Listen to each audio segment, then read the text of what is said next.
नानक दे कर हाथ परम सन्मान योग जुगो जुग अटल साहिब श्री गुरु ग्रंथ साहिब सचे पातशाह महाराज जी दी पावन पवित्र हजूरी अंदर सतगुरु गुरु हरगोबिंद साहिब जी दल भजनपुर सूरमा बड़ जोधा बहु परोपकारी सतगुरां जी दी शो प्राप्त स्थान ते मैं पहली बार आप संगत के दर्शन करना आया। अति सम्मानयोग बाबा लीडर सिंह जी, आप समूह संगत सहयोगी और मेरे वीर भाई दलजीत सिंह जी न्यूजीलैंड तो इन्हां नाल गुरु सवारे होर भी आए ने। ये प्रेरणा करके हर साल आप संगत के दर्शन करांदे। वैसे मैं कदी कथा ही तुम सुनते हो, निजी कदी किसी लिए कोई लफ्ज नहीं वरत्या,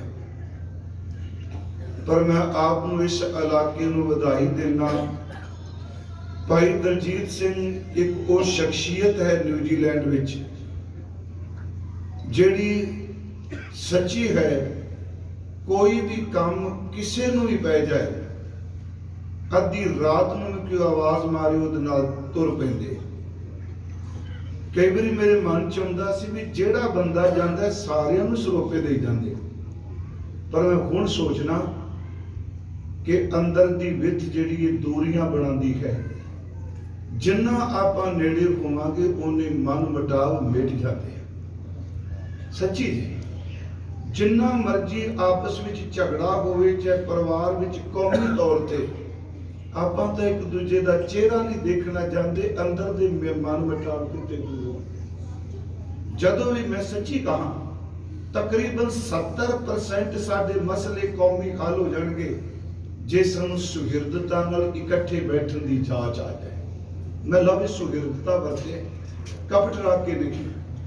सच्ची है इंसान का अंदर ये बहुत कम्यूनिटी की हुण भी सेवा कर रहे हैं। जेडे बच्चे कई सालों के कच्चे सन, बहुत सारे बच्चे इन्होंने प्राइम मिनिस्टर नाल बहुत इन्हां दी सांझ है।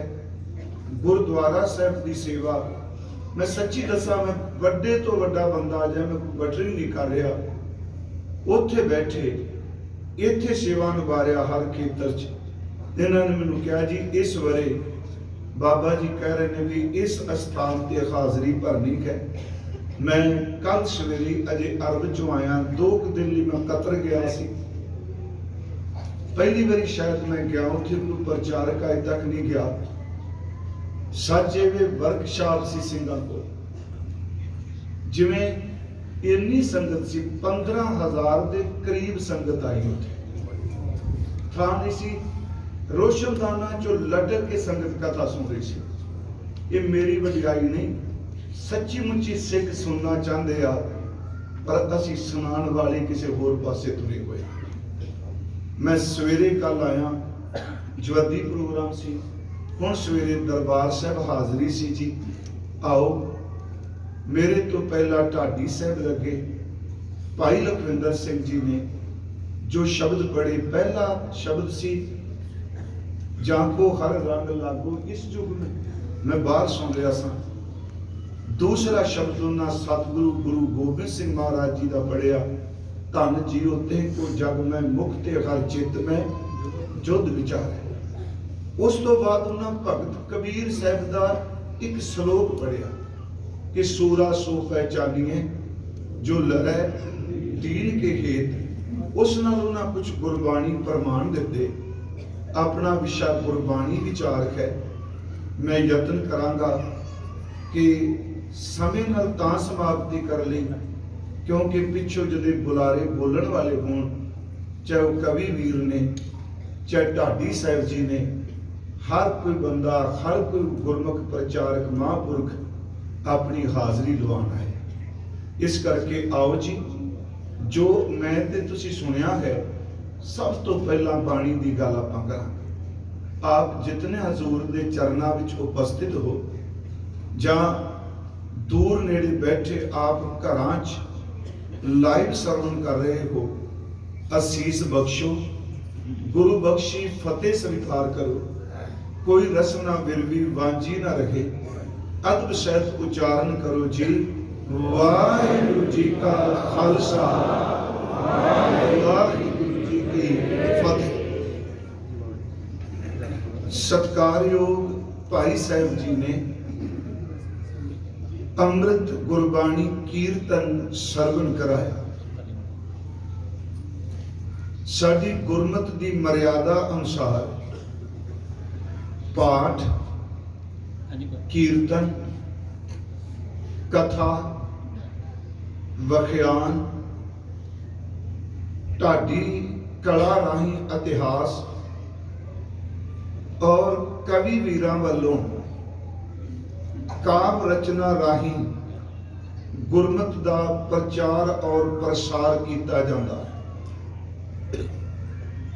ਪਾਠ ਸਾਡੀ ਜ਼ਿੰਦਗੀ ਦਾ ਇੱਕ ਜ਼ਰੂਰੀ ਅੰਗ ਹੈ। ਮੈਂ ਕਈ ਵਾਰੀ ਬੇਨਤੀ ਕਰਨਾ ਹੁੰਦਾ ਕਿ ਜਿਹੜੀ ਸਾਡੀ ਅਰਦਾਸ ਹੈ, ਇਹ ਤਕਰੀਬਨ ਟਿਕ ਕੇ ਅਰਦਾਸ ਕਰੋ 7 ਮਿੰਟ ਤੱਕ, 7 ਜਾਂ 10 ਮਿੰਟ। ਇਸ ਵਿੱਚ ਸਾਰੇ ਬੋਲ ਸੰਪੂਰਨ ਹੋ ਜਾਂਦੇ ਆ। ਅਸੀਂ ਸੱਚ ਇਹ ਵੇ ਇੰਨੇ ਥੋੜੇ ਸਮੇਂ 'ਚ ਅਕਾਲ ਪੁਰਖ ਜੀ ਨੂੰ, ਅਕਾਲ ਦੀ ਸਰਗੁਣ ਰੂਪ 'ਚ ਵਿਚਰੀ ਕੋਈ ਜੋਤ ਗੁਰੂ ਸਾਹਿਬਾਨ ਜੀ ਨੂੰ, ਸ਼ਬਦ ਗੁਰੂ ਸ੍ਰੀ ਗੁਰੂ ਗ੍ਰੰਥ ਸਾਹਿਬ ਜੀ ਨੂੰ,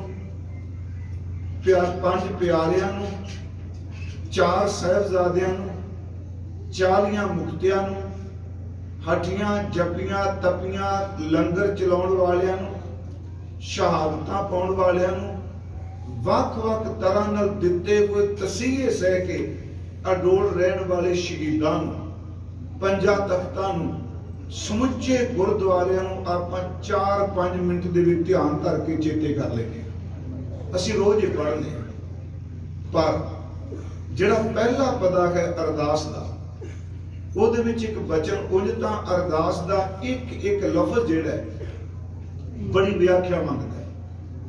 ਹਉਮੈ 'ਚ ਨਹੀਂ, ਮੇਰਾ ਖਿਆਲ ਤਕਰੀਬਨ ਅੱਜ ਤੋਂ 20 ਸਾਲ ਪਹਿਲਾਂ ਅਮਰੀਕਾ ਆਪਾਂ ਕਥਾ ਕੀਤੀ ਸੀ ਅਰਦਾਸ ਦੀ। ਤਕਰੀਬਨ ਉਹ 78 ਕੇ 80 ਘੰਟੇ ਦੀ ਸਿਰਫ ਕਥਾ ਪ੍ਰਥਮ ਭਗਉਤੀ ਸਿਮਰ ਕਹਿ ਤੋਂ ਲੈ ਕੇ ਨਾਨਕ ਨਾਮ ਚੜ੍ਹਦੀ ਕਲਾ ਤੱਕ ਸਭ ਕੁਝ ਇਹਦੇ 'ਚ ਆ ਗਿਆ।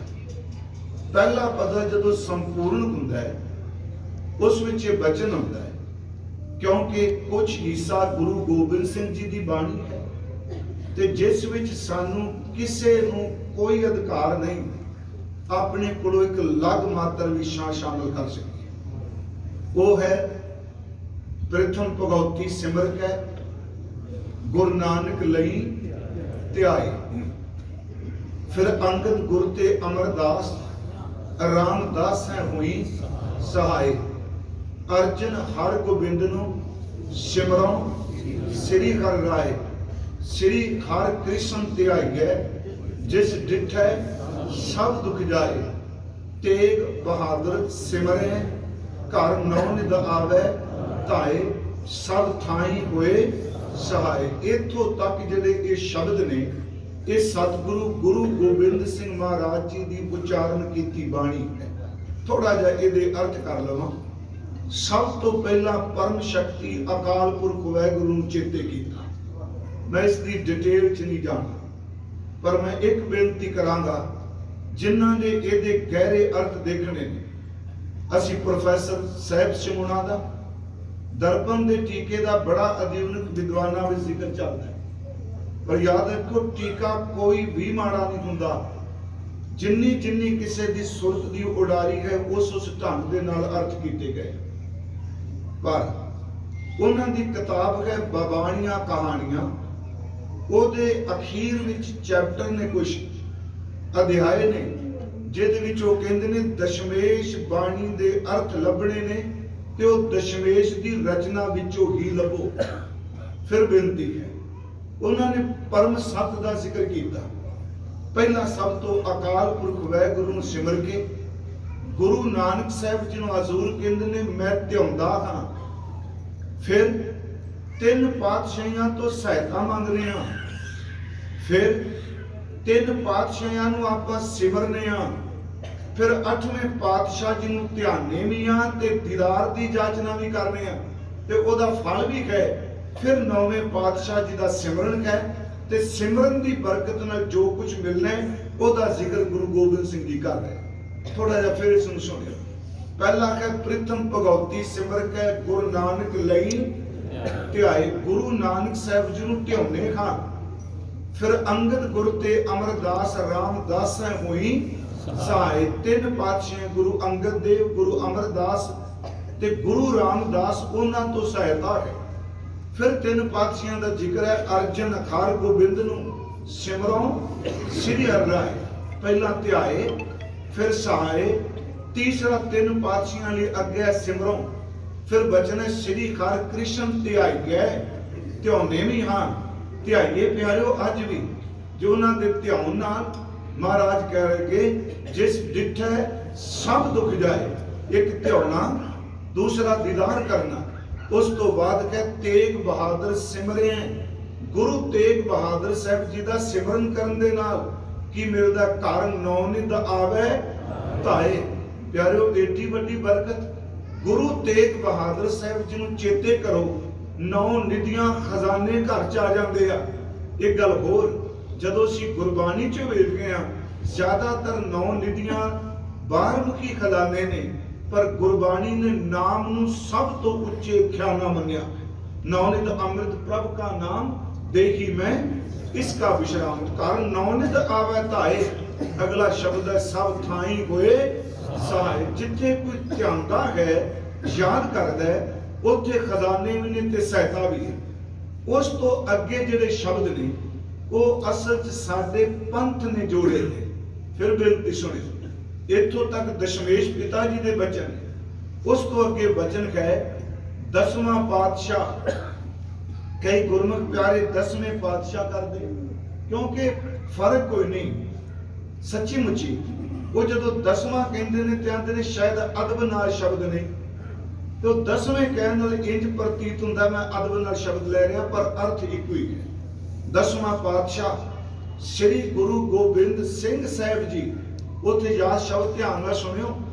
सिंह साहब जी, ਸਿੰਘਾਂ ਦਾ ਸਾਹਿਬ, ਸਿੰਘਾਂ ਦਾ मालिक 10वां पातशाह श्री गुरु गोबिंद सिंह साहब जी। सब थाई होए सहाय। ये शब्द पंथ ने जोड़े। फिर उस तो अगला वचन है कि 10 पातशाहियां दी जोत। लवे ध्यान नाल फिर सुनियो। 10 पातशाहियां दी जोत श्री गुरु ग्रंथ साहिब जी दे पाठ दीदार का ध्यान धर के बोलो जी वाहिगुरू। हुण आपने सब ने नाल बोले, पर इस विच एक बड़ा गहरा नुकता है कि 10 पातशाहियां दी जोत श्री गुरु ग्रंथ साहिब जी दे दर्शन दीदार ने लिखिया। उत्थे साडे बुजुर्गां ने शब्द पाया पाठ दीदार। दर्शन ते दीदार दोनों लभ जांदा, अर्थ ही वेखण दी क्रिया। जे दीदार शब्द वरतांगे ये फारसी विचों है। दर्शन शब्द की आपां गल करने आ सानू संस्कृत विचों मिलेगा। इत्थे शब्द उन्होंने दर्शन दीदार नहीं लिखिया, उत्थे लिखिया पाठ दीदार। फिर सुनियो इकल्ला दर्शन दीदार हुंदा तां इस तरह रुमाले साहब विचों देखण दी क्रिया। उन्हें कहा भी पाठ दीदार, ਇਹਦਾ मतलब जो गुरु ग्रंथ साहब का पाठ करेगा वो गुरु ग्रंथ साहब का दीदार करेगा। फिर बेनती सुने, मैं आप जी जरूर सुनो, इस करके नहीं कलाकारों की तरह मैं अपनी को मशहूरी करना, नेट ते भी कथा जरूर सुनियो। अरदास की अज भी जे दोबारा शुरू करा हौमे च नहीं, सतगुरु बचान, क्योंकि खजाना ही एडा वड्डा है।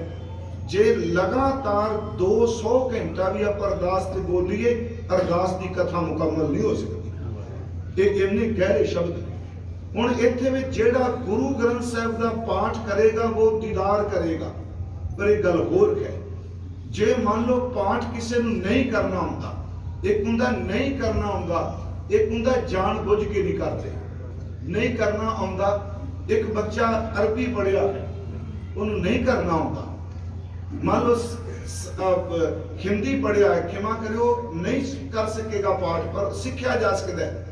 पर कुछ बंदे आउंदे हैं जिन्होंने करना नहीं आउंदा, कुछ ऐसे ने जिहड़े करना ही नहीं चाहते।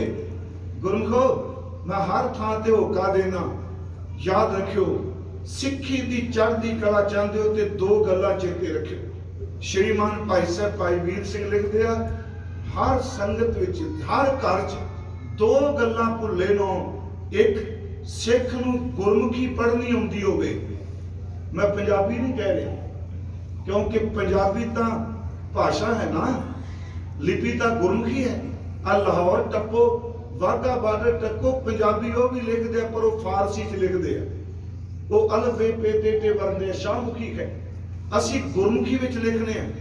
ते मैं एक बेनती करूं, कहते सन कि एक गुरमुखी पढ़नी आउंदी होवे ते दूजा सतगुरां दी किरपा नाल गुरमुख जीवन होवे, जिहदे कोल दो चीज़ां ने, गुरमुखी पढ़नी आवे ते गुरमुखा वाला जीवन ओदा पार उतारा हो जाए।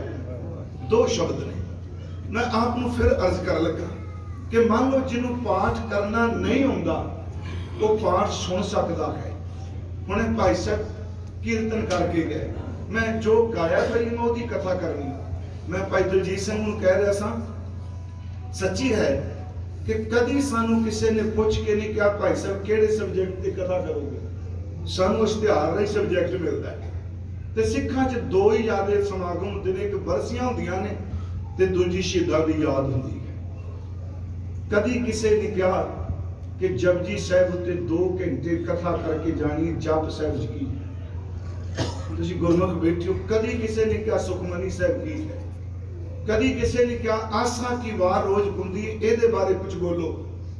कदी ध्यान नाल सोचियो, मैं ये नहीं कहंदा शहीदां नूं याद करना नहीं चाहिए, बिल्कुल शहीद असी रोज चेते करने हैं, पर गुरु को 1430 अंग जिन्हों रोज कहने साडा गुरु, उसनों तो सिर्फ हुक्मनामे च सुनने हाँ। गुरु को जो कुछ खजाने च कहा, मेरी बेनती है तुसीं प्रबंधक वीर बैठे हो, जिदन किते शब्द की व्याख्या शब्द नाल सुनदी जांच आ गई ना, याद रखियो उधर सुरत दूजी गल नूं स्वीकार ही नहीं करती, क्योंकि शब्द दे विच अपनी खेचे नहीं। उंज तां हर शब्द च खेचे जी, कोई शब्द दुनिया का ऐसा नहीं जिहड़ी खिच नहीं लैके बैठा। वो शब्द भावें अज तो 1000 साल पहला कहा गया, भावें अज कहा गया। सुनो इस गल नूं थोड़ा जिहा ध्यान नाल। जिहड़े कहंदे ना देहधारी कई वारी क्षमा करदे जी, नहीं जी शब्द की करदा, शब्द की करदा, देह चाहिदी, पर दो किस चीज है, वो देह राही भी मुंह तो बोल के शब्द ही सुणांदे पए। बोले तो शब्द ही जा रहे हैं ना।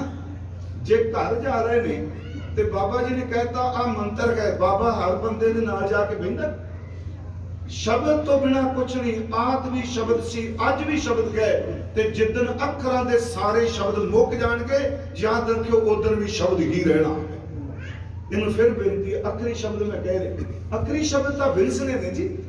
अज तो गुरु अंगद साहब तो पहला क्वेश्चन अखर क्या जाता है, पर अज होंद चाहे एक कौड़ा सच कहे कि बिनसनहार विच हर धर्म ने बिनस जाना है, तो हर चीज ने खत्म हो जाना।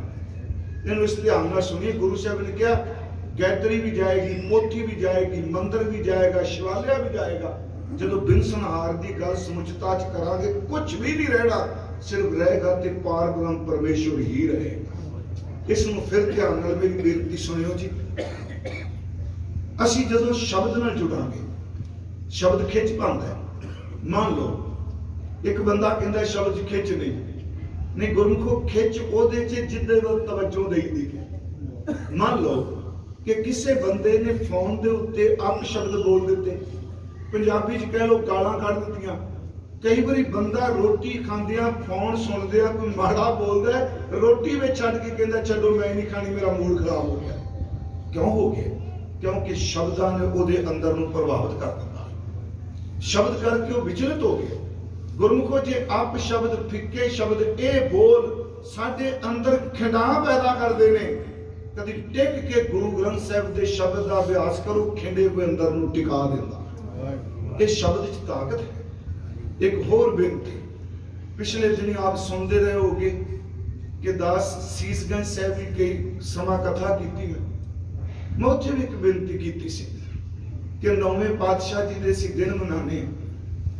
ਗੁਰਮੁਖੋ 59 ਸ਼ਬਦ ਨੇ, 57 ਸ਼ਲੋਕ ਨੇ, ਜਿਨ੍ਹਾਂ ਨੂੰ ਚਾਹੇ ਬਾਣੀ ਦਾ ਨਿਯਮ ਵਿਧਾਨ ਦਾ, ਕਿਉਂਕਿ ਅਸੀਂ ਤਾਂ ਸਿਸਟਮ ਬਣਾ ਦੇਣਾ। ਮੈਂ ਨੈਗੇਟਿਵ ਨਹੀਂ ਕੁਝ ਬੋਲਾਂਗਾ, ਇੱਥੋਂ ਤੱਕ ਪੜੋਗਾ ਬਾਣੀ ਕੋਈ ਨਹੀਂ ਪੜਨੀ, ਬਸ ਜੀ ਇਹ ਉਦੋਂ ਬਾਅਦ ਗੱਲਾਂ ਕਰ ਲਓ ਰੱਜ ਕੇ, ਅਖਬਾਰ ਪੜ੍ਹ ਲਓ। ਫੇਸਬੁੱਕ ਤੇ 5 ਘੰਟੇ ਬਹਿ ਜਾਂਦੇ ਆ, 5 ਬਾਣੀਆਂ ਪੜ੍ਹਨ ਨੂੰ ਤਿਆਰ ਨੇ। ਮੈਂ ਸਿੱਧੇ ਪੇਲੂ ਦੇ ਝਟਕੇ ਸ਼ਬਦ ਕਰਾਂ ਉਦੋਂ ਮਰੀ ਪੈ ਜਾਂਦੀ, ਉਦੋਂ ਵਾਸੀਆਂ ਹੁੰਦੀਆਂ ਨੇ, ਉਦੋਂ ਬੰਦੇ ਨੂੰ ਕੰਮ ਚੇਤੇ ਆਉਣ ਲੱਗ ਪੈਂਦੇ ਨੇ। ਉਹ ਗੁਰਮੁਖੋ ਕੰਮਾਂ ਵਿੱਚ ਗੁਰੂ ਚੇਤੇ ਆਉਣਾ ਚਾਹੀਦੇ ਸੀ ਤੇ ਗੁਰੂ ਨੂੰ ਚੇਤੇ ਕਰਦਿਆਂ ਕੰਮ ਚੇਤੇ ਆਉਣ ਲੱਗ ਪੈਂਦੇ। ਫਿਰ ਅਰਜ਼ ਹੈ, ਅਸੀਂ 57 ਸ਼ਲੋਕ ਪੜ੍ਹਨੇ ਆ। ਮੈਂ ਤਾਂ ਇੱਕ ਬੇਨਤੀ ਕਰਨਾ ਹੁੰਨਾ ਕਿ ਗੁਰੂ ਗ੍ਰੰਥ ਸਾਹਿਬ ਦੀ ਵਿਆਖਿਆ, ਜਪਜੀ ਸਾਹਿਬ ਦੀ ਬਾਣੀ, ਇਹਦੀ ਵਿਆਖਿਆ ਪੂਰਾ ਗੁਰੂ ਗ੍ਰੰਥ ਸਾਹਿਬ ਹੈ। ਤੇ ਜੇ ਕੋਈ ਕਹੇ ਵੀ ਗੁਰੂ ਗ੍ਰੰਥ ਸਾਹਿਬ ਦਾ ਸਾਰਾਂਸ਼ ਨਿਚੋੜ ਪੜ੍ਹਨਾ ਹੈ ਤੇ ਪੜ੍ਹਨਾ ਵੀ 10 ਮਿੰਟ ਵਿੱਚ, ਤੇ ਗੁਰੂ ਤੇਗ ਬਹਾਦਰ ਦੇ 57 ਸ਼ਲੋਕ ਪੜ੍ਹ ਲਓ। ਸੱਚੇ ਵਿੱਚ ਸਾਰੇ ਗੁਰੂ ਗ੍ਰੰਥ ਸਾਹਿਬ ਦਾ ਨਿਚੋੜ ਹੈ। ਗੁਰੂ ਤੇਗ ਬਹਾਦਰ ਸਾਹਿਬ ਦੀ ਅੰਮ੍ਰਿਤ ਬਾਣੀ ਤੇ ਯਾਦੀ ਬਾਣੀ ਹਜ਼ੂਰ ਦੀ ਬ੍ਰਜ ਭਾਸ਼ਾ ਵਿੱਚ ਹੈ। ਉਹਨਾਂ ਨੇ ਜ਼ਿਆਦਾ ਪੰਜਾਬੀ ਨਹੀਂ ਵਰਤੀ, ਫਾਰਸੀ ਤਾਂ ਬਿਲਕੁਲ ਨਹੀਂ, ਜ਼ਿਆਦਾ ਬ੍ਰਜ ਭਾਸ਼ਾ ਜਿਹੜੀ ਮਥੁਰਾ ਦੇ ਨੇੜੇ ਬੋਲੀ ਜਾਂਦੀ ਹੈ। ਮੈਂ ਆਪ ਨੂੰ ਫਿਰ ਬੇਨਤੀ ਕਰਾਂਗਾ, ਵਿਸ਼ੇ ਤੋਂ ਦੂਰ ਨਹੀਂ ਜਾਵਾਂਗਾ, ਕਿ ਗੁਰੂ ਗ੍ਰੰਥ ਸਾਹਿਬ ਦਾ ਪਾਠ ਦੀਦਾਰ ਹੈ। ਜੇ ਆਪਾਂ ਪਾਠ ਸ਼ੁਰੂ ਕਰਾਂਗੇ, ਉੱਥੇ ਅਰਜ਼ ਕੀਤੀ ਜਿਹੜੀ ਮੈਂ ਅੱਜ ਚਮਕੌਰ ਦੀ ਗੱਲ ਚੱਲਣੀ ਹੈ। ਮੈਂ ਸੰਖੇਪ ਜਿਹਾ ਕਹਿਣਾ, ਕਿਉਂਕਿ ਕਵੀਸ਼ਰ ਵੀਰ ਆਇਆ, ਢਾਡੀ ਵੀਰ ਆਇਆ, ਇਹ ਸਬਜੈਕਟ ਮੈਂ ਉਹਨਾਂ ਦੀ ਛੱਡ ਕੇ ਜਾਣਾ ਤੇ ਤਾਂ ਮੈਂ ਗੁਰਬਾਣੀ ਦਾ ਸਹਾਰਾ ਲਿਆ। ਜਿਸ ਪੰਡਿਤ ਕਿਰਪਾ ਰਾਮ ਦੱਤ ਨੇ ਫਰਿਆਦ ਕੀਤੀ ਸੀ, ਭਾਈ ਕਿਰਪਾ ਸਿੰਘ ਸੱਜ ਕੇ ਸਿੰਘ ਚਮਕੌਰ ਦੀ ਗੜੀ ਵਿੱਚ ਗੁਰੂ ਗੋਬਿੰਦ ਸਿੰਘ ਦੇ ਨੇਤਰਾਂ ਸਾਹਮਣੇ ਸ਼ਹੀਦ ਹੋਇਆ ਸੀ। ਫਿਰ ਅਰਜ਼ ਸੁਣਿਓ, ਉੱਥੇ ਬੇਨਤੀ ਸੀ, ਸਭ ਤੋਂ ਤੇਜ਼ ਕਿਹੜੀ ਚੀਜ਼ ਹੈ ਇਸ ਦੁਨੀਆ 'ਚ, ਦ੍ਰਿਸ਼ਟਮਾਨ 'ਚ? ਮੈਂ ਇਸ ਪਲੈਨਟ ਦੀ ਗੱਲ ਕਰਾਂਗਾ, ਬਾਕੀ ਤੇ ਪਤਾ ਨਹੀਂ ਕੀ ਕੁਝ ਰੱਬ ਨੇ ਸਿਰੇ ਦਿੱਤਾ। ਗੁਰਮੁਖੋ ਸਾਡੇ ਵੱਸ ਦਾ ਰੋਗ ਨਹੀਂ। ਕੱਲ ਜਵੱਦੀ ਪ੍ਰੋਗਰਾਮ ਸੀ, ਕਿਉਂਕਿ ਉੱਥੇ ਹਰ ਸਾਲ ਤੁਹਾਨੂੰ ਪਤਾ ਵੀ ਤੰਤੀ ਸਾਜ਼ਾਂ ਨਾਲ ਸਾਰਾ ਕਲਾਸੀਕਲ ਰਾਗ ਨਿਰਧਾਰਿਤ ਕੀਰਤਨ ਹੁੰਦਾ ਹੈ। ਮੇਰੇ ਮਨ 'ਚ ਆਇਆ ਵੀ 3 ਸ਼ਬਦ ਨੇ ਗੁਰੂ ਗ੍ਰੰਥ ਸਾਹਿਬ 'ਚ। ਇੱਕ ਤਾਂ ਜਪਜੀ ਸਾਹਿਬ ਦੀ 27ਵੀਂ ਪੌੜੀ ਹੈ, ਦੂਸਰਾ ਸੋਦਰ ਰਹਿ ਰਾਸ ਸਾਹਿਬ ਦਾ ਪਹਿਲਾ ਸ਼ਬਦ ਹੈ, ਤੀਸਰਾ ਗੁਰੂ ਗ੍ਰੰਥ ਸਾਹਿਬ ਜੀ ਦੇ ਰਾਗ ਆਸਾ ਵਿੱਚ ਪਹਿਲਾ ਸ਼ਬਦ ਹੈ। ਤਿੰਨੇ ਸ਼ਬਦਾਂ ਦੇ ਵਿੱਚ ਪਾਠ ਭੇਦ ਜ਼ਰੂਰ ਹੈ, ਪਰ ਅਰਥ ਭੇਦ ਨਹੀਂ। ਫਿਰ ਬੇਨਤੀ, ਅੱਖਰਾਂ 'ਚ ਫਰਕ ਹੈ, ਤੋਨੂੰ ਹੈ, ਤੁਧ ਨੂੰ ਹੈ, ਤੇਰੇ ਹੈ, ਕਿਤੇ ਤੇਰੇ ਨਹੀਂ ਵਰਤਿਆ, ਪੌਣ ਹੈ, ਪਵਨ ਹੈ, ਇੰਦ ਹੈ, ਇੰਦਰ ਹੈ, ਜਾਣਾ ਹੈ, ਜਾਣਨ ਹੈ। ਪਾਠ ਭੇਦ ਹੈ, ਉਹ ਵੀ ਪਾਠ ਭੇਦ ਹਜ਼ੂਰ ਨੇ ਖੁਦ ਰੱਖਿਆ ਕਿ ਬੰਦਾ ਸੁਚੇਤ ਹੋ ਕੇ ਪਾਠ ਕਰੇ। ਉਸ ਪਾਠ ਵਿੱਚ ਇੱਕ ਤਾਂ ਕੀਰਤਨ ਭਾਈ ਸਾਹਿਬ ਕਰਕੇ ਗਏ, ਵਾਜੇ ਨਾਲ ਸਾਜ਼ਾਂ ਨੂੰ ਹੁੰਦਾ ਹੈ। ਗੁਰਮੁਖੋ ਹਜ਼ੂਰ ਬਚਨ ਕਰਦੇ ਆ, ਦੁਨੀਆ ਦੇ ਲੋਗੋ ਇੱਥੇ ਅਦ੍ਰਿਸ਼ਟ ਮੰਦਰਾਂ ਵਿੱਚ ਵੀ ਕੀਰਤਨ ਹੋ ਰਿਹਾ। ਜਿਹੜੇ ਨਹੀਂ ਦਿਸਦੇ ਉਹ ਵੀ ਕੀਰਤਨ ਕਰ ਰਹੇ ਆ, ਜਿਹੜੇ ਦਿਸਦੇ ਨੇ ਉਹ ਵੀ ਕੀਰਤਨ ਕਰ ਰਹੇ ਆ। ਅਸੀਂ ਕਹਿੰਦੇ ਆ ਮੰਗਲ ਤੇ ਚੰਦਰਮਾ ਤੇ ਇਸ ਸੂਰਜ ਦੇ ਜਿਹੜੇ ਗ੍ਰਹਿ ਨੇ, ਪਤਾ ਨਹੀਂ ਬਾਕੀਆਂ ਤੇ ਜੀਵਨ ਹੈ ਕਿ ਨਹੀਂ, ਪਰ ਗੁਰੂ ਨਾਨਕ ਸਾਹਿਬ ਕਹਿੰਦੇ ਨੇ ਮੈਂ ਸੁਰਤ ਨਾਲ ਸੁਣਿਆ ਉਹ ਵੀ ਕੀਰਤਨ ਕਰਦੇ ਪਏ।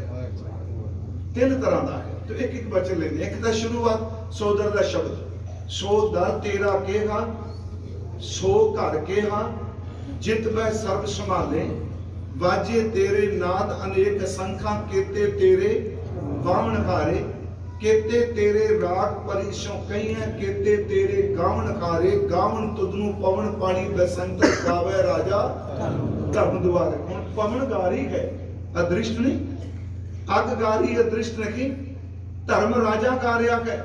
गावन तुदनु पवन पानी बसंतर गावे राजा धर्म द्वारे, गावन तुदनु चित गुप्त लिख जान, लिख लिख धर्म विचारे, गावन तुदनु ईश्वर ब्रह्मा देवी सोन, तेरे सदा सवारे। मैं फिर बेनती करांगा, लविश सुनियो, पवन गा रही है, बसंतर गा रही है, धर्मराज गा रहा है, इंद्र गा रहा है, ईश्वर गा रहे ने, ब्रह्मा जी गा रहे ने, देवियां गा रही ने।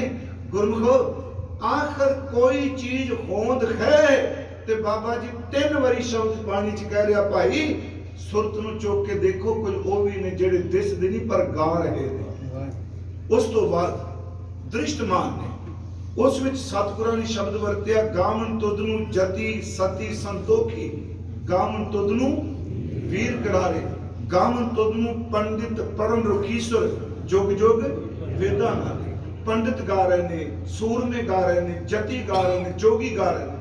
ये दूसरे तरह दे ने जेड़े दिसदे गा रहे आ, ते गुरमुखो तीसरे ने, गावन तुदनु खंड मंडल ब्रह्मंडा कर कर रखे तेरे धारे। ਇਹਦਾ मतलब ब्रह्मांड भी गा रहे आ, जति सती संतोखी भी गा रहे आ, ते सच्ची मुच्ची अदृष्ट तत्व भी ਉਹਨੂੰ गा रहे आ।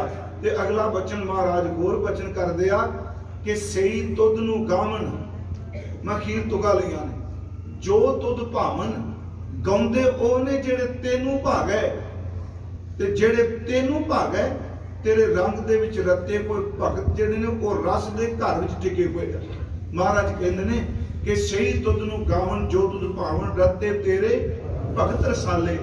वाहिगुरु इन्नी गल करके हजूर ने बिल्कुल दावा नहीं किया भी मैं सारे गिण दिते। महाराज जी ने बख्शिश की, होर केते तुद नूं गावन, छे मैं चित नावन। पता नहीं किन्ने को गा रहा। वाहिगुरु जी मेरी सुरत उतों तक नहीं पहुंची जिथों तक गाउण वाले बैठे। मैं तां कहा भी आपां सच्ची जो गल करने दावियां दी स्टेजां ते उदों मन डरदा भी इन्हें गुरु ग्रंथ साहब का पाठ नहीं किया, इन्हूं पता नहीं कि सिक्खी च निर्माणता की। हजूर सब कुछ दस के कह रहे नहीं। मैं आप नूं बेनती करांगा कि गुरु ग्रंथ साहब के पाठ दीदार था। हुण जिन्हां कोल अखां ने वो तां दीदार करनगे, पर उत्थे शब्द उन्हां पाठ पा दिता। सिर्फ जे दर्शन दीदार लिख देंदे ते अखां नाल ही संबंध रहना सी। जदों पाठ दीदार लिख दिता, ਇਹਦਾ मतलब ਜਿਹਦੇ ਅੱਖਾਂ नहीं गुरु ग्रंथ साहब का वो भी पाठ कर सकता है जो वो पाठ सुन लवे। हुण असीं तां कहांगे जी भाई साहब हुक्मनामा लो, भाई लखविंदर सिंह कीर्तन करके गए, इन्हां ते कदी गुरमुखी अखर वेखी कोई? ये किहड़े दीदार करनगे? आपां कहना पाठ दीदार। मैं कहना बजुर्गां साडियां ने शब्द इहो जिहा पा दिता, जे दर्शन दीदार कहंदे ते क्या जाना सी बदलो, क्योंकि दर्शन का संबंध अखां वालियां नाल, दीदियां नाल दीदार का संबंध है। उत्थे शब्द पा दिता पाठ दीदार। ते साडे कीर्तनी मैं हर थां जिक्र करना, भाई साहब ने न्यूजीलैंड बुलाया, भाई साहब भाई गुरमेश सिंह जी, अखां कोई नहीं, मैं अखां कहना 8 साल की उम्र च भाई साहब के नेत्र चले गए सन। कोई यतीम खाने पढ़े अमृतसर। गुरमुखो उन्होंने कोई पता नहीं ये गुरु ग्रंथ साहब की कैसी छपाई है, किस तरह कागज है, किस तरह रंग है, पर पूरे गुरु ग्रंथ साहब का हत्थां नाल टो टो के ब्रेल लिपि नाल उन्हां पाठ कीता। कल्ला पाठ नहीं कीता, जिन्हां दे नेत्र नहीं उन्हां दी 18 पोथियां उन्होंने ब्रेल लिपि विच लिख दित्तियां। मेरी सिर्फ एक बेनती है, तुहानूं तुसीं बड़े सूझवान बैठे हो, बाणी का संबंध कल्ला रागियां भाइयां नाल नहीं, ये गोलका भरन नाल ते रोटी ढिड दी पाल के सियासता करन नाल नहीं। गुरु ग्रंथ साहब की बाणी का संबंध मनुखी आत्मा नाल है। इनू कोई भी पढ़ेगा, किसी का कोई पिछोकड़ होवे, जेड़ा भी पढ़ेगा गुरु ग्रंथ साहब की बाणी ओदा पार उतारा करे। ये शब्द ताकत है। मैं जी अर्ज कर लगा, हुण इन्हां गुरमुखां ने दर्शन नहीं कीते बाणी दे, पर भाई साहब एक गल कहंदे सन, ਅੱਜ ਮੈਂ ਸਵੇਰੇ ਮੰਜੀ ਸਾਹਿਬ ਕਿਹਾ ਭਾਈ ਵੀਰ ਸਿੰਘ ਜੀ ਹੋਣੀ, ਉਹਨਾਂ ਨੂੰ 150 ਸਾਲ ਹੋ ਗਿਆ। ਆ 5 ਦਸੰਬਰ ਨੂੰ ਉਹਨਾਂ ਦਾ ਜਨਮ ਦਿਹਾੜਾ ਸੀ।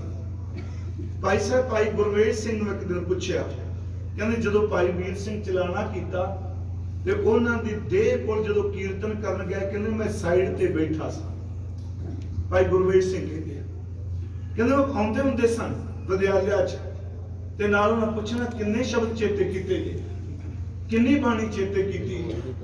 ਸੱਚੀ ਅੱਜ ਬੜਾ ਦੁੱਖ ਲੱਗਦਾ। ਮੈਂ ਇਹ ਨਹੀਂ ਕੋਈ ਨੈਗੇਟਿਵ ਕਹਿ ਰਿਹਾ, ਚੰਗੇ ਵੀ ਬੜੇ ਆ, ਮੈਂ ਸਭ ਨੂੰ ਮਿਲਣਾ। ਪਟਿਆਲੇ ਨਹੀਂ ਜੀ, ਸਾਡੇ ਪ੍ਰੋਫੈਸਰ ਸਾਹਿਬ ਨੇ ਡਾਕਟਰ ਗੁਰਮੇਲ ਸਿੰਘ ਨੇ ਬੜੀ ਭਾਵਨਾ ਵਾਲੇ ਸੱਜਣ। ਅਸੀਂ ਤਾਂ ਪਾਸ ਕੋ ਵੀ ਉਹਨਾਂ ਦੀ ਗੁਰਬਾਣੀ ਦੀ ਜਿੰਨੀ ਖੋਜ, ਉਹ ਇਹੋ ਜਿਹਾ ਬੱਚੇ ਤਿਆਰ ਕਰ ਰਿਹਾ ਕਿ ਮੇਰਾ ਖਿਆਲ ਕਈ ਬੱਚੇ ਕਿੰਨੇ ਅੰਗ ਜ਼ਬਾਨੀ ਚੇਤੇ ਕਰ ਲਿਓ ਨਾ। ਹੁਣ ਇਹ ਗੱਲ ਚੇਤੇ ਰੱਖਿਓ, ਆਪਾਂ ਕਹਾਂਗੇ ਮੈਨੂੰ ਜਪਜੀ ਸਾਹਿਬ ਚੇਤੇ, ਉਹਨਾਂ ਇਸ ਤਰ੍ਹਾਂ ਚੇਤੇ ਨਹੀਂ ਕਰਾਏ। ਅੱਜ ਮੰਨ ਲਓ ਮੈਨੂੰ ਕੋਈ ਕਹਿ ਦੇ ਪੌੜੀ ਬੋਲ ਕੇ ਵੀ ਆ ਲਿਖ ਕੇ ਦਿਖਾ, ਚਲੋ ਪਹਿਲੀ ਤੋਂ ਕੋਈ ਸਾਨੂੰ ਕਹੇ ਜੀ ਲਿਖੋ, ਸੋਚਿਆ ਸੋਚ ਨਾ ਹੋ ਬਈ ਕਿਵੇਂ ਲਿਖਾਂਗੇ ਅਸੀਂ। ਸੱਸੇ ਤੇ ਹੋੜਾ ਚੱਚੇ ਨੂੰ ਦਲਾਵਾਂ ਤਾਂ ਪਾ ਦੇਂਗੇ ਸੋਚਿਆ ਹੈ, ਤੇ ਅਗਲੋ ਜਦੋਂ ਸੋਚ ਲਿਖਿਆ ਹੈ ਉਹ ਚੱਚੇ ਨੂੰ ਸਿਹਾਰੀ ਪਈ ਹੈ। ਉਹ ਇਸ ਢੰਗ ਨਾਲ ਬੱਚਿਆਂ ਨੂੰ ਤਿਆਰ ਕਰਦੇ ਪਏ ਵੀ ਜ਼ਬਾਨੀ ਤੁਸੀਂ ਉਹਨਾਂ ਤੋਂ ਲਿਖਾਓ, ਇੱਕ ਔਂਕੜ ਤੇ ਸਿਹਾਰੀ ਦਾ ਜ਼ਬਾਨੀ ਨੂੰ ਫਰਕ ਨਹੀਂ ਪੈਂਦੇ। ਦੇ ਨਹੀਂ ਕਿ ਆਪਾਂ ਨਿਰਾਸ਼ ਹਾਂ, ਮੈਨੂੰ ਸੱਚੀ ਪ੍ਰਸੰਨਤਾ ਹੁੰਦੀ ਹੈ ਜਿਹੜੇ ਇੰਨੀ ਮਿਹਨਤ ਕਰਾ ਰਹੇ ਆ। ਭਾਈ ਸਾਹਿਬ ਦੇ ਨੇਤਰ ਨਹੀਂ, ਪਰ ਉਹਨਾਂ ਨੇ ਗੁਰੂ ਗ੍ਰੰਥ ਸਾਹਿਬ ਨੂੰ ਦੇਖਿਆ। ਭਾਈ ਵੀਰ ਸਿੰਘ ਹੁਣੀ ਹੁੰਦੇ ਸਨ, ਪੁੱਛਦੇ ਸਨ ਕਿੰਨੀ ਬਾਣੀ ਚੇਤੇ ਕਰਨੀ, ਤੇ ਨਾਲ ਕਹਿੰਦੇ ਕਈ ਵਾਰੀ ਕਹਿਣਾ ਵੀ ਉਦਾਸ ਨਾ ਹੋਇਓ, ਨੇਤਰਾਂ ਦੀ ਜੋਤ ਲੱਗੀ। ਮਨ ਚ ਆਉਂਦਾ ਹੀ ਹੈ ਨਾ ਵੀ ਲੋਕ ਅੱਖਾਂ ਨਾਲ ਵੇਖਦੇ ਆ। ਕਹਿੰਦੇ ਜਿਸ ਸ਼ਬਦ ਨਾਲ ਤੁਸੀਂ ਜੁੜ ਗਏ ਹੋ, ਇਹ ਅੱਖਾਂ ਵਾਲੇ ਤੁਹਾਡੇ ਕੋਲ ਬੈਠ ਕੇ ਬਾਣੀ ਸੁਣਿਆ ਕਰ। ਮੈਂ ਤਾਂ ਬੇਨਤੀ ਕੀਤੀ ਜਿਹੜਾ ਪਾਠ ਹੈ ਇਹ ਕਿਸ ਤਰੀਕੇ ਨਾਲ ਅੰਦਰ ਜਾਂਦਾ ਹੈ। 4 ਤਰੀਕੇ ਨੇ ਪਾਠ ਅੰਦਰ ਜਾਣ ਦੇ। ਇਹ ਕੋਈ ਵੀ ਗਿਆਨ ਲੈ ਲਓ। ਪਹਿਲਾ ਤਰੀਕਾ ਹੈ ਨੇਤਰਾਂ ਨਾਲ ਬਾਣੀ ਅੰਦਰ ਜਾਂਦੀ ਹੈ। ਗੁਰਮੁਖੋ ਯਾਦ ਰੱਖਿਓ, ਜਿਨ੍ਹਾਂ ਨੇ ਪਾਠ ਚੇਤੇ ਕੀਤਾ, ਤੁਹਾਡੇ ਸਿੰਘ ਬੈਠਣਗੇ ਨਿਤਨੇਮ ਚੇਤੇ, ਸੁਖਮਨੀ ਸਾਹਿਬ ਚੇਤੇ। ਜਿਸ ਗੁਟਕੇ ਤੋਂ, ਜਿਸ ਪੋਥੀ ਤੋਂ ਆਪ ਜੀ ਨੇ ਪਾਠ ਚੇਤੇ ਕੀਤਾ, ਉਹ ਭਾਵੇਂ ਬਿਰਧ ਹੋ ਕੇ ਉਹਦਾ ਸੰਸਕਾਰ ਵੀ ਕਰ ਦਿੱਤਾ ਹੋਵੇ, ਪਰ ਜਦੋਂ ਵੀ ਜ਼ਬਾਨੀ ਪਾਠ ਕਰੋਗੇ ਉਸ ਪੋਥੀ ਦੇ ਅੰਗ ਤੁਹਾਡੀਆਂ ਅੱਖਾਂ ਸਾਹਮਣੇ ਜ਼ਰੂਰ ਚੱਲਦੇ। ਇਹ ਸਭ ਨੂੰ ਹੁੰਦਾ, ਕਿਉਂਕਿ ਜਿੱਥੋਂ ਤੁਸੀਂ ਸ਼ਬਦ ਚੇਤੇ ਕੀਤਾ, ਆਪਾਂ ਯਾਦ ਰੱਖਿਓ ਉਹ ਨਾਲ ਚੱਲਦਾ। ਪਰ ਮੈਂ ਇੱਕ ਤਜਰਬਾ ਕੀਤਾ ਹੈ, ਫੌਨ ਤੋਂ ਇੰਨੀ ਛੇਤੀ ਸ਼ਬਦ ਚੇਤੇ ਨਹੀਂ ਹੁੰਦਾ ਜਿੰਨਾ ਪੋਥੀ ਤੋਂ ਹੁੰਦਾ, ਕਿਉਂਕਿ ਪੋਥੀ ਪਰਮੇਸ਼ਰ ਦਾ ਥਾਨ ਹੈ। ਹੁਣ ਉਹ ਸ਼ਬਦ ਜਿਹੜਾ ਅੱਖਾਂ ਨਾਲ ਅੰਦਰ ਉਤਰ ਚੁੱਕੇ। ਆਪ ਜੀ ਰਹਿੰਦੇ ਸਮੇਂ ਤੱਕ ਜਦੋਂ ਪਾਠ ਕਰੋਗੇ, ਸੱਚ ਇਹ ਉਸ ਪਾਠ ਦੇ ਜਿਹੜੇ ਜਿਸ ਅੰਗ ਤੋਂ, ਜਿਸ ਪੰਨੇ ਤੋਂ, ਵਾਹਿਗੁਰੂ ਜਿਸ ਪੋਥੀ ਤੋਂ ਚੇਤੇ ਕੀਤਾ, ਉਹ ਨਾਲ ਨਾਲ ਅੰਦਰ ਚੱਲੇਗਾ। ਇਹਦਾ ਮਤਲਬ ਕਿ ਅੱਖਾਂ ਨਾਲ ਦੇਖ ਕੇ ਸ਼ਬਦ ਅੰਦਰ ਜਾਂਦਾ ਹੈ। ਦੂਸਰੀ ਬੇਨਤੀ, ਅਸੀਂ ਜ਼ਬਾਨ ਨਾਲ ਬੋਲਦੇ ਹਾਂ, ਬਾਣੀ ਫਿਰ ਵੀ ਅੰਦਰ ਜਾਂਦੀ ਹੈ। ਚਲੋ ਮੂੰਹ ਖਾਣੇ ਦਾ ਪ੍ਰਬੰਧ ਕਰਦੇ, ਪਰ ਜਿਸ ਸ਼ਬਦ ਨੂੰ ਆਪਾਂ ਵਾਰ-ਵਾਰ ਚੇਤੇ ਕਰਨੇ ਆ, ਵਾਰ-ਵਾਰ ਯਾਦ ਕਰਨੇ, ਤੇ ਇਸ ਨੂੰ ਕਿ ਲੋ ਜੀ ਇੱਕ ਸ਼ਬਦ ਨੂੰ ਵਾਰ-ਵਾਰ ਕਿਉਂ ਰਟੀ ਜਾਂਦੇ ਆ। ਇਹ ਕੋਈ ਸਾਇੰਸ ਦਾ ਫਾਰਮੂਲਾ ਨਹੀਂ ਵੀ ਪੜ੍ਹ ਲਿਆ ਤੇ ਸਮੈਸਟਰ ਪਾਸ ਹੋ ਗਿਆ, ਅਗਲੇ ਸਮੈਸਟਰ ਚਲੋ। ਆਪਾਂ ਉੱਥੇ ਖਲੋਤੇ ਆ ਜਿੱਥੋਂ 1539 ਚ ਬਾਬਾ ਜੀ ਚੱਲੇ ਸਨ। 1539 ਤੋਂ ਪਹਿਲਾਂ ਹਜ਼ੂਰ ਨੇ ਜਪਜੀ ਸਾਹਿਬ ਦੀ ਬਾਣੀ ਉਚਾਰਨ ਕੀਤੀ ਤੇ ਕਰਤਾਰਪੁਰ ਜਪਜੀ ਸਾਹਿਬ ਦੀ ਬਾਣੀ ਉਚਾਰਨ ਕੀਤੀ। ਭਾਈ ਸਾਹਿਬ ਉੱਤੇ ਆ ਜੀ 1539 ਚ ਧਿਆਨ ਦਿਆ ਜੀ, ਤੇ ਅੰਮ੍ਰਿਤ ਵੇਲੇ ਖੁਦ ਗੁਰੂ ਨਾਨਕ ਸਾਹਿਬ ਜਪਜੀ ਸਾਹਿਬ ਦਾ ਪਾਠ ਕਰਦੇ ਸਨ। ਇੱਥੋਂ ਤੱਕ ਗੁਰੂ ਅਰਜਨ ਦੇਵ ਜੀ ਸ਼ਹੀਦ ਹੁੰਦੇ ਆ ਜਪਜੀ ਸਾਹਿਬ ਦਾ ਪਾਠ ਕਰਕੇ। ਬਾਬਾ ਬੁੱਢਾ ਸਾਹਿਬ ਜੀ ਚੋਲਾ ਤਿਆਗਦੇ ਆ ਅੰਮ੍ਰਿਤ ਵੇਲੇ ਜਪਜੀ ਸਾਹਿਬ ਦਾ ਪਾਠ ਕਰਕੇ। ਭਾਈ ਸਾਹਿਬ ਭਾਈ ਗੁਰਦਾਸ ਜੀ ਚੋਲਾ ਛੱਡਦੇ ਆ ਜਪਜੀ ਸਾਹਿਬ ਦਾ ਪਾਠ ਕਰਕੇ। ਭਾਈ ਮਤੀ ਦਾਸ ਜੀ ਦੇ ਟੁਕੜਿਆਂ ਵਿੱਚੋਂ ਜਪ ਦੀ ਆਵਾਜ਼ ਆਉਂਦੀ ਏ। ਗੁਰੂ ਤੇਗ ਬਹਾਦਰ ਸਾਹਿਬ ਜਲਾਲੁਦੀਨ ਨੂੰ ਕਹਿੰਦੇ ਆ, ਤੂੰ ਆਪਣੀ ਤਲਵਾਰ ਤਿੱਖੀ ਕਰ ਲੈ, ਮੈਂ ਗੁਰੂ ਨਾਨਕ ਸਾਹਿਬ ਦਾ ਜਪ ਪੂਰਾ ਕਰ। ਮੇਰੀ ਬੇਨਤੀ ਇਸ ਪਾਠ ਚ ਕਿੰਨੀ ਕੋ ਅਜ਼ਮਤ ਹੈ। ਫਿਰ ਅਰਸ਼ਣ ਜੋ ਅਸੀਂ ਜ਼ਬਾਨ ਤੋਂ ਬੋਲਨੇ ਆ। ਹੁਣ ਕਈ ਵਾਰੀ ਕਹਾਂਗੇ ਜੀ ਮੈਨੂੰ ਇੱਕ ਗੁਰਮੁਖੋ ਸਿੱਧੀ ਜੀ ਗੱਲ, ਜੇ ਇੱਕ ਤੁਕ ਵੀ ਗੁਰਦੁਆਰੇ ਚੇਤੇ ਹੋ ਗਈ ਨਾ, ਉਹੀ ਪੜੀ ਜੋ ਵੀ ਬਰਕਤ ਪਾ ਦੇ।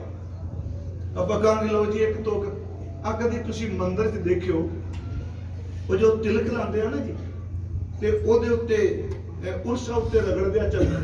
ਹਾਂਜੀ, ਜਿਸ ਪੱਥਰ ਉੱਤੇ ਸਵੇਰੇ ਸ਼ਾਮ ਚੰਦਨ ਰਗੜੀਦਾ, ਉਸ ਪੱਥਰ ਨੂੰ ਕਦੀ ਮਹੀਨੇ ਬਾਅਦ ਨਾਸਕਾ ਲਾ ਕੇ ਦੇਖੋ, ਉਹਦੇ ਵਿੱਚ ਸੁਗੰਧੀ ਆਉਣ ਲੱਗ ਪੈਂਦੀ।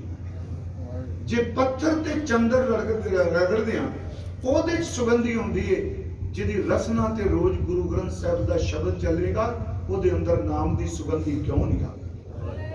ਹਜ਼ੂਰ ਨੇ, ਮੈਂ ਕਿਹਾ ਪਹਿਲਾ ਤਰੀਕਾ ਅੱਖਾਂ ਨਾਲ, ਦੂਜਾ ਤਰੀਕਾ ਜ਼ਬਾਨ ਨਾਲ ਬੋਲ ਕੇ ਬਾਣੀ ਅੰਦਰ ਜਾਂਦੀ ਹੈ, ਤੀਸਰਾ ਤਰੀਕਾ ਕੰਨਾਂ ਨਾਲ। ਕਈ ਐਸੇ ਗੁਰਮੁਖ ਬਜ਼ੁਰਗ ਨੇ ਸਾਡੇ ਪਿੰਡਾਂ ਸੀ ਜੀ, ਹੁਣ ਤਾਂ ਚਲੇ ਗਏ ਸਾਰੇ। ਸੱਚੀ ਤੁਹਾਨੂੰ ਦੱਸਾਂ, ਆਉਣ ਵਾਲੀ ਪੀੜ੍ਹੀ ਤੋਂ ਵੀ ਕਿਵੇਂ ਲੱਗਦਾ ਵੀ ਸੰਗਤ 'ਚ ਇਸ ਤਰ੍ਹਾਂ ਬਹਿਣ ਕਰਨਗੇ ਜਿਵੇਂ ਤੁਸੀਂ ਬੈਠੇ ਹੋ। ਉਹ ਹੀ ਬਹੂਗਾ ਜਿਹਨੂੰ ਬਾਣੀ ਦੀ ਸਮਝ ਹੈ, ਨਹੀਂ ਤੇ ਬੜਾ ਮੁਸ਼ਕਲ ਲੱਗ ਰਿਹਾ। ਤੇ ਇਹ ਗੱਲ ਬੜੀ ਪੱਕੀ, ਭਾਵੇਂ ਦੇਸ਼ ਹੋਵੇ, ਭਾਵੇਂ ਕੌਮ ਹੋਵੇ, ਤੇ ਭਾਵੇਂ ਪਰਿਵਾਰ ਦਾ ਬਿਜ਼ਨਸ ਹੋਵੇ, ਜਿਹੜਾ ਬੰਦਾ ਆਗੂ ਆਪਣੇ ਤੋਂ ਬਾਅਦ ਆਗੂ ਨਹੀਂ ਪੈਦਾ ਹੋਣ ਦਿੰਦਾ, ਨਾ ਉਹ ਕੌਮ ਰਹਿ ਸਕਦੀ ਹੈ ਤੇ ਨਾ ਕਦੀ ਘਰ ਰਹਿ ਸਕਦਾ। ਇਸ ਨੂੰ ਧਿਆਨ ਨਾਲ ਫਿਰ ਸੁਣਿਓ। ਆਹੀ ਹਾਲ ਸਿੱਖਾਂ ਦਾ ਅੱਜ ਕੱਲ੍ਹ। ਗੁਰੂ ਜੋਤ ਨੇ ਕੀ ਕੀਤਾ ਜੀ? ਗੁਰੂ ਨਾਨਕ ਸਾਹਿਬ ਜੀ ਨੇ ਚੋਲਾ ਤਿਆਗਣ ਤੋਂ ਪਹਿਲਾਂ, ਯਾਦ ਰੱਖਿਓ, ਹਜ਼ੂਰ ਕਿੰਨੇ 2-2.5 ਮਹੀਨੇ ਸਰੀਰ 'ਚ ਰਿਹਾ ਗੁਰੂ ਨਾਨਕ ਸਾਹਿਬ, ਪਰ ਉਹਨਾਂ ਨੇ ਆਪਣੇ ਪਿਆਨੇ ਤੋਂ ਪਹਿਲਾਂ ਗੁਰੂ ਅੰਗਦ ਸਾਹਿਬ ਅੰਦਰ ਜੋਤ ਟਿਕਾ ਦਿੱਤੀ। ਸੱਚੀ ਮੁੱਚੀ ਇਸੇ ਤਰ੍ਹਾਂ ਚੱਲਿਆ। ਸਹਿ ਟਿੱਕਾ ਦਿਤੋਸ਼ ਜੀਵਦਾ, ਜਿਉਂਦੇ ਜੀ ਗੁਰਿਆਈ ਦਾ ਤਿਲਕ ਦੇ ਦਿੱਤਾ। ਤੇ ਗੁਰੂ ਗੋਬਿੰਦ ਸਿੰਘ ਜੀ ਚਲਾਣਾ ਬਾਅਦ ਵਿੱਚ ਕਰਦੇ ਆ, ਸੱਚਖੰਡ ਬਾਅਦ ਵੀ ਜਾਂਦੇ ਆ, ਪਹਿਲਾਂ ਗੁਰੂ ਗ੍ਰੰਥ ਸਾਹਿਬ ਨੂੰ ਮੱਥਾ ਟੇਕ ਜਾਂਦੇ ਆ। ਗੁਰਮੁਖੋ ਯਾਦ ਰੱਖਿਓ, ਸਾਡੀ ਹੋਂਦ ਤਾਂ ਹੈ ਕਿਉਂਕਿ ਗੁਰੂ ਨੇ ਰੁਖਾਨੀਅਤ ਦੇ ਤੌਰ ਤੇ ਸਾਨੂੰ ਕਦੀ ਆਗੂ ਹੋਣ ਹੀ ਨਹੀਂ ਦਿੱਤਾ।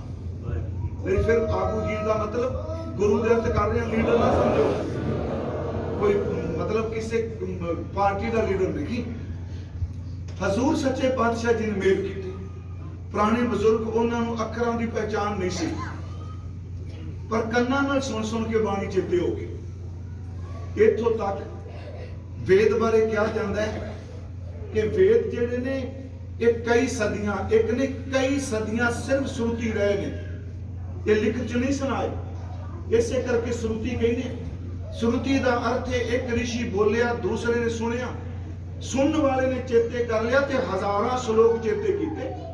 ਉਪਨਿਸ਼ਦ ਅਸੀਂ ਲਫ਼ਜ਼ ਵਰਤਨੇ ਆ ਪੰਜਾਬੀ ਚ, ਉਪਨਿਸ਼ਦ ਕਹਿੰਦੇ ਆ ਨਾ, ਇਹਦਾ ਲਫ਼ਜ਼ੀ ਅਰਥ ਹੈ, ਉਪਨਿਸ਼ਦ ਦਾ ਅਰਥ ਹੈ ਕੋਲ ਬੈਠ ਕੇ ਲਿਆ ਹੋਇਆ ਗਿਆਨ। ਰਿਸ਼ੀ ਬੋਲ ਰਹੇ ਨੇ, ਵਿਦਿਆਰਥੀ ਕੋਲ ਬੈਠਾ ਹੈ, ਹਜ਼ਾਰਾਂ ਸਾਲਾਂ ਤੱਕ ਵੇਦ ਜ਼ਬਾਨੀ ਚੱਲਿਆ। ਗੁਰਮੁਖੋ, ਸਾਡੇ ਬਜ਼ੁਰਗਾਂ ਨੂੰ ਅੱਖਰਾਂ ਦੀ ਪਹਿਚਾਣ ਨਹੀਂ ਸੀ, ਪਰ ਮੈਨੂੰ ਪਤਾ ਸਾਡੇ ਪਿੰਡ ਅਨਪੜ੍ਹ ਬਜ਼ੁਰਗ ਬਾਬਾ ਫਰੀਦ ਦੇ ਸਾਰੇ ਸ਼ਲੋਕ ਜ਼ੁਬਾਨੀ ਸੁਣਾ ਜਾਂਦੇ ਸੀ। ਉਹਦਾ ਕਾਰਨ ਕੰਨਾਂ ਰਹੀ ਬਾਣੀ ਅੰਦਰ ਚਲੀ ਗਈ, ਨੇਤਰਾਂ ਰਹੀ ਗਈ, ਜ਼ਬਾਨ ਨਾਲ ਗਈ, ਕੰਨਾਂ ਰਹੀ ਗਈ। ਤੇ ਹੁਣ ਜਿਹੜਾ ਅੱਜ ਸਮਾਂ ਆਇਆ, ਜਿਨ੍ਹਾਂ ਕੋਲ ਨੇਤਰ ਕੋਈ ਨਹੀਂ, ਉਹ ਦੋ ਚੀਜ਼ਾਂ ਤੋਂ ਕੰਮ ਲੈਂਦੇ ਆ, ਇੱਕ ਕੰਨਾਂ ਤੋਂ ਤੇ ਦੂਸਰਾ ਹੱਥ ਤੋਂ। ਜਦੋਂ ਅਸੀਂ ਦੇਖਦੇ ਆ ਬਰੇਲ ਲਿਪੀ ਵਿੱਚ, ਉਹ ਸਿਰਫ ਆਪਣੀਆਂ ਉਂਗਲਾਂ ਦੇ ਨਾਲ ਜਿਹੜੇ ਸੂਰਮੇ ਸਿੰਘ ਨੇ, ਉਹਨੂੰ ਸਪਰਸ਼ ਕਰ ਕਰਕੇ, ਉਹਨੂੰ ਟੋ ਟੋ ਕੇ ਬੋਲੀ ਜਾਂਦੇ ਆ ਬਾਣੀ। ਇਹਦਾ ਮਤਲਬ ਸਿੱਖੋ ਕਿ ਚਮੜੀ ਰਾਹੀਂ, ਹੱਥ ਦੀਆਂ ਉਂਗਲਾਂ ਦੀ ਸਕਿਨ ਰਾਹੀਂ ਵੀ ਬਾਣੀ ਅੰਦਰ ਚਲੀ ਜਾਂਦੀ, ਜਦੋਂ ਕੋਈ ਉਹਨੂੰ ਤਿਆਰ ਹੋ ਜਾਏ ਪੜਨ ਵਾਸਤੇ। ਮੈਂ ਤਾਂ ਸ਼ਬਦ ਵਰਤਿਆ ਸੀ ਪਾਠ ਦੀਦਾਰ। ਉਸ ਪਾਠ ਦੀਦਾਰ ਵਿੱਚ ਭਾਈ ਸਾਹਿਬ ਜਿਹੜੇ ਸ਼ਬਦ ਪੜ੍ਹ ਕੇ ਗਏ, ਪਹਿਲਾ ਸ਼ਬਦ ਸੀ ਤਨਾਸਰੀ ਰਾਗ ਚ ਤੇ ਗੁਰੂ ਪੰਚਮ ਪਿਤਾ ਜੀ ਦਾ। ਮੈਂ ਥੋੜੇ ਜਿਹਾ ਅਰਥ ਕਰਨੇ ਚਾਹਨਾ ਕਿਉਂਕਿ ਕਥਾ ਦਾ ਵਿਸ਼ਾ ਹੈ। ਜਾਕੋ ਹਰ ਰੰਗ ਲਾਗੋ ਇਸ ਯੁੱਗ ਮੈਂ। ਤੁਹਾਡੇ ਚ ਵਿਦਵਾਨ ਗੁਰਮੁਖ ਬੈਠੇ ਆ। ਇੱਕ ਤਾਂ ਇਹਦਾ ਪਾਠ ਕਦੀ ਵੀ ਨਾਸਕੀ ਨਹੀਂ ਕਰਨਾ, ਜਾਂ ਕੋ ਕਦੀ। ਅਕਸਰ ਅਸੀਂ ਬੋਲ ਜਾਂਦੇ ਹਾਂ ਜੀ, ਜੇ ਪਾਠ ਕਰਾਂਗੇ ਜਾਂ, ਇਹਦਾ ਅਰਥ ਹੋ ਜਾਏਗਾ ਔਰ ਅਤੇ। ਇਹ ਪਾਠ ਬਿੰਦੀ ਰਹੇ ਤੇ ਜਾਂ ਦਾ ਲਫ਼ਜ਼ੀ ਅਰਥ ਹੈ ਜਿਸ। ਜਿਵੇਂ ਅਸੀਂ ਪਾਠ ਕਰਨੇ ਆ, ਜਾ ਕਰਤਾ ਸਿਰਠੀ ਕੋ ਸਾਜੇ ਆਪੇ ਜਾਣੇ ਸੋਈ ਜਾ, ਨਾ ਕਿ ਜਾ ਕਾਓ। ਇੱਥੇ ਸਤਿਗੁਰਾਂ ਨੇ ਜਿਹੜਾ ਸ਼ਬਦ ਵਰਤਿਆ, ਕੱਕਾ ਊੜਾ ਔਂਕੜ ਹੀ ਹੈ ਨਾ ਜੀ, ਪਰ ਅੱਜ ਦੀ ਪੰਜਾਬੀ 'ਚ ਨਹੀਂ। ਭਾਈ ਦਲਜੀਤ ਸਿੰਘ ਬੈਠਿਆ, ਮੈਂ ਇਹਨਾਂ ਨੂੰ ਉਦੋਂ ਬਾਅਦ ਮਿਲਿਆ ਨਹੀਂ, ਪਰ ਮੈਂ ਇੱਕ ਗੱਲ ਕਹਿਣਾ, ਬਾਬਾ ਜੀ ਤੁਸੀਂ ਬੈਠੇ ਸਾਰੇ ਗੁਰਮੁਖ, ਇੱਕ ਕੰਮ ਕਰੋ, ਕੋਈ ਗੁਰਦੁਆਰਾ ਐਸਾ ਨਾ ਹੋਵੇ ਜਿੱਥੇ 35 ਅੱਖਰੀ ਨਾਲ ਲਿਖ ਕੇ ਲਾਈ ਹੋਵੇ। ਗੁੰਬਦ ਤੇ ਸੋਨਾ ਘੱਟ ਲਾ ਲਓ ਗੁਰਮੁਖੋ, ਪੱਥਰ ਬਾਹਰ ਲਾਓ ਤੇ ਮੈਟਲ ਦੇ ਅੱਖਰ ਬਣਾ ਕੇ ਲਾ ਦਿਓ, ਨਾ ਫਿੱਕੇ ਮੈਂ ਨਾ ਕਿਤੇ ਖਤਮ। 35 ਕਹਿ ਰਹੇ, ਮੈਂ 41 ਨਹੀਂ ਕਹੇ। ਮੈਨੂੰ ਪਤਾ ਅੱਜ ਦੀ ਪੰਜਾਬੀ ਚ 41 ਨੇ ਨਾ ਜੀ, ਸੱਸੇ ਪੈਰ ਬਿੰਦੀ, ਜੱਜੇ ਪੈਰ ਬਿੰਦੀ। ਉਹ ਤਾਂ ਅੰਗਰੇਜ਼ ਜਦੋਂ ਆਇਆ ਉਹਨੇ ਫਿਰ ਕਿਹਾ ਇਹ ਪਰਸ਼ੀਅਨ ਵਿੱਚੋਂ ਸ਼ਬਦ ਆਇਆ ਹੈ, ਇਸ ਢੰਗ ਨਾਲ ਇਹਦਾ ਪਾਠ ਕਰੋ। ਪਰ ਹੈ ਤਾਂ 35 ਤੇ 35 ਆਪਣੇ ਆਪ ਵਿੱਚ ਮੁਕੰਮਲ। ਕੋਈ ਸ਼ਬਦ ਐਸੇ ਨੇ ਅੱਖਰ ਜਿਹੜੇ ਅੱਜ ਦੀ ਪੰਜਾਬੀ ਵਾਲੇ ਨਹੀਂ ਵਰਤਦੇ, ਤੇ ਕਈਆਂ ਤੇ ਕਹਿਣ ਵੀ ਲੱਗ ਪਏ ਇਹਨਾਂ ਦੀ ਜੇ ਲੋੜ ਕੋਈ ਨਹੀਂ ਕੱਢ ਦਿਓ। ਇੱਕ ਨੰਨਾ ਤੇ ਦੂਜਾ ਨਿਆ, ਇਹ ਦੋਵੇਂ ਨਹੀਂ ਵਰਤੇ ਜਾਂਦੇ, ਪਰ ਗੁਰੂ ਗ੍ਰੰਥ ਸਾਹਿਬ ਨੇ ਦੋਨੋਂ ਵਰਤੇ। ਅਸੀਂ ਕਥਾ ਕਰਾਂਗੇ ਕਹਾਂਗੇ ਗਿਆਨੀ ਸਾਹਿਬ, ਪਰ ਗੁਰੂ ਗ੍ਰੰਥ ਸਾਹਿਬ ਨੰਗੇ ਨਾਲ ਬੋਲਦੇ ਆ। ਅਤ ਸੁੰਦਰ ਕੁਲੀਨ ਚਤਰ ਮੁਖ ਗਿਆਨੀ ਧਨਵੰਤ। ਅਸੀਂ ਬੋਲਦੇ ਆ ਗਿਆਨ, ਗੁਰੂ ਗ੍ਰੰਥ ਸਾਹਿਬ ਚ ਗੱਗੇ ਨਾਲ ਵੀ ਆਇਆ ਹੈ, ਨੰਨਾ ਖੱਟ ਸ਼ਾਸਤਰ ਹੋਏ ਨਿਆਤਾ ਨੰਨਾ। ਦੂਜਾ ਮੇਰੀ ਬੇਨਤੀ ਹੈ, ਅਸੀਂ ਅੱਖਰ ਪੜ੍ਹਨੇ ਨਹੀਂ ਆ। ਮੈਂ ਫਿਰ ਬੇਨਤੀ ਕਰਾਂਗਾ ਕਿ 35 ਲਿਖੀ ਹੋਵੇ, ਘੱਟੋ ਘੱਟ ਜਿਹੜਾ ਮੱਥਾ ਟੇਕਣ ਆਇਆ ਉਹਨੂੰ ਪਤਾ ਹੋਵੇ ਜਿਸ ਗੁਰੂ ਗ੍ਰੰਥ ਸਾਹਿਬ ਨੂੰ ਮੱਥਾ ਟੇਕਣ ਚੱਲਿਆ ਉਹਦੀ ਲਿਪੀ ਆ ਹੈ। ਕਿਉਂ ਮੈਂ ਤਾਂ ਕਿਹਾ ਵੀ ਜਿਹੜੇ ਅਗਲੇ 6 ਨਾ ਵਰਤੇ ਪੰਜਾਬੀ ਵਾਲੇ ਵਰਤਦੇ ਆ, ਪਰ ਪੂਰੇ ਗੁਰੂ ਗ੍ਰੰਥ ਸਾਹਿਬ ਚ ਕਿਸੇ ਅੱਖਰ ਦੇ ਥੱਲੇ ਬਿੰਦੀ ਨਹੀਂ ਪਾਈ, ਪੂਰੇ ਗੁਰੂ ਗ੍ਰੰਥ ਸਾਹਿਬ ਚ। ਮੈਂ ਫਿਰ ਅਰਜ਼ ਕਰਾਂ ਕਿ ਜਦੋਂ ਅਸੀਂ ਪਾਠ ਕਰਨੇ ਹਜ਼ੂਰ ਦੀ ਬਾਣੀ ਦਾ, ਕਿ ਜਾ ਕਹੋ, ਇਹਦਾ ਅਰਥ ਜਿਸ ਨੂੰ ਅੱਜ ਜਦੋਂ ਕੋਈ ਕੌ ਲਿਖੇਗਾ ਉਹ ਕੱਕੇ ਉੱਤੇ ਹੋੜਾ ਹੀ ਪਾਣਾ ਉਹਨੇ, ਊੜਾ ਔਂਕੜ ਪਾ ਕੇ ਨਹੀਂ ਲਿਖਦੇ ਕੌ, ਜਾਂ ਕਲੋੜਾ ਬਣਾ ਦੂਗਾ। ਇੱਥੇ ਹੈ ਜਾ ਕੋ ਹਰ ਰੰਗ ਲਾਗੋ ਇਸ ਯੁਗ ਮੈਂ, ਇਸ ਸੰਸਾਰ ਵਿੱਚ, ਜੁਗਦਰ ਸੰਸਾਰ ਵਿੱਚ ਜਿਸ ਬੰਦੇ ਦੇ ਅੰਦਰ ਵਾਹਿਗੁਰੂ ਜੀ ਦਾ ਪ੍ਰੇਮ ਪੈਦਾ ਹੋ ਜਾਏ। ਰੰਗ ਦਾ ਅਰਥ ਪ੍ਰੇਮ, ਹਰੀ ਪ੍ਰੇਮ, ਜਿਹਦੇ ਅੰਦਰ ਰੱਬ ਦਾ ਪ੍ਰੇਮ ਲੱਗ ਜਾਏ, ਪਿਆਰ ਪੈਦਾ ਹੋ ਜਾਏ।